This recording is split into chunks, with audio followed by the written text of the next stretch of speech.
नमस्कार दोस्तों। ये कहानी है एक ऐसे मंदिर की जो हर 100 साल में एक बार दिखाई देता है। तो कहानी की शुरुआत होती है भारत के एक घने जंगल के पास एक छोटा सा गांव था, धारापुर। इस गांव के बारे में एक ऐसी कहानी मशहूर थी जिसे सुनकर लोग आज भी रात में उस जंगल के पास जाने से डरते हैं। लोग कहते थे उस जंगल में एक रहस्यमय मंदिर छिपा हुआ है जो हर 100 साल में सिर्फ एक रात के लिए दिखाई देता है, और जो भी उस मंदिर के अंदर गया वह कभी वापस नहीं आया। लेकिन सबसे अजीब बात यह थी कि उस मंदिर का कोई भगवान नहीं था, और लोग कहते थे वह मंदिर समय का मंदिर है। इसी गांव में एक लड़का रहता था जिसका नाम था सौरभ। सौरभ बाकी लोगों जैसा नहीं था। जहां गांव के लोग उस जंगल से डरते थे, वहीं सौरभ को रहस्यों को जानने का जुनून था।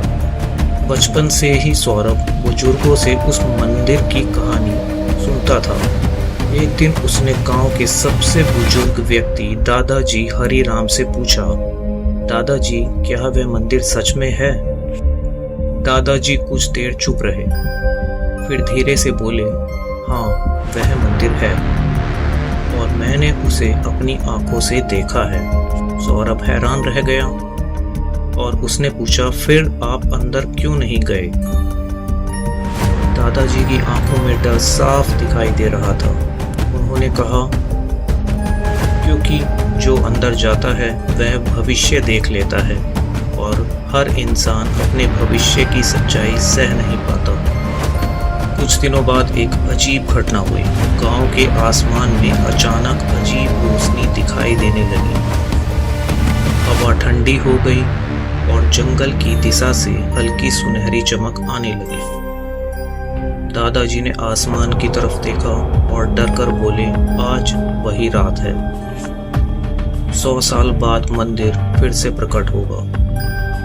गांव के लोग अपने घरों में बंद हो गए, लेकिन सौरभ वह चुपचाप जंगल की ओर चल पड़ा। रात के ठीक 12 बजे अचानक पूरे जंगल में तेज रोशनी फैल गई। जैसे ही सौरभ आगे बढ़ा, उसकी आंखें फटी की फटी रह गई।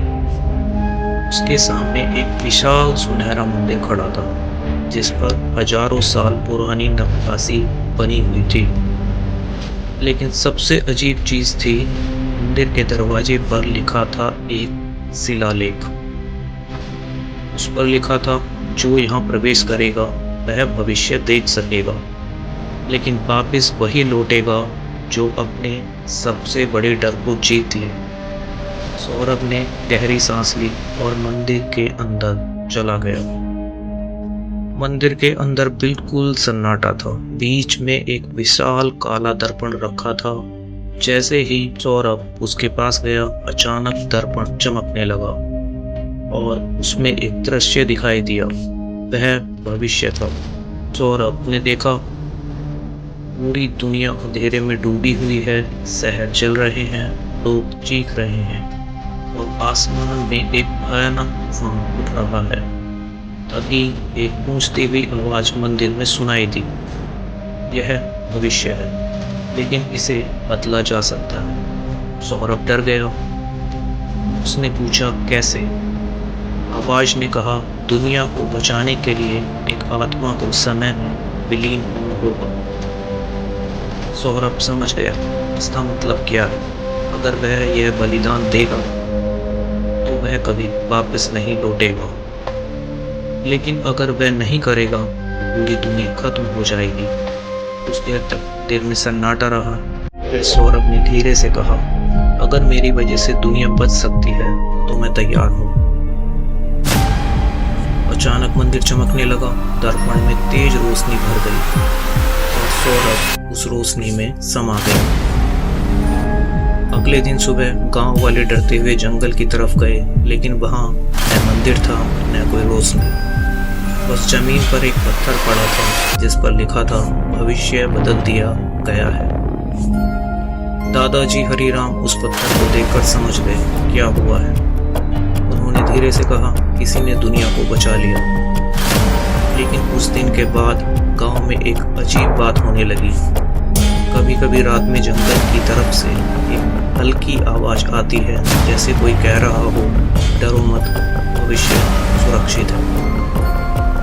और आज तक कोई नहीं जानता दुनिया को बचाने वाला वह लड़का कौन था। लेकिन जंगल के बुजुर्ग आज भी कहते हैं, जब भी दुनिया खतरे में होगी, यह मंदिर फिर से प्रकट होगा।